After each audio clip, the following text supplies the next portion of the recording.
is Scéim Gleo a thugan aitheantas scoileanna a dhéanann an Gaeilge a thaigisc ach ar bhéad an Béarla an bhain teagas a scoil. So na scoileanna móra chur gas fad na tíre.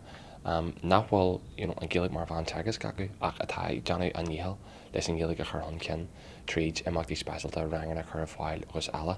So deanamid daoine dhearcht an deachlaachta sanna aitheint agus na scoileanna seo bhfuilú agus sin bíon ócáid mór bhrontógainn agus brunmid na dúsanna ar na scoileanna is fearr ó ga cháin den tír.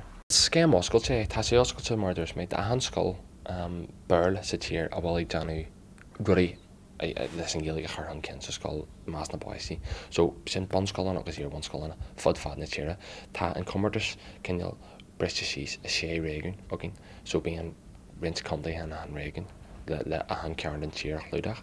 Is féidir le cabbí scoil fermíir de sí slúdal ó síos ógaine www.gaeilge.ie/gleo agus fermíir agus na trolínte agus eile í slúdal an sin.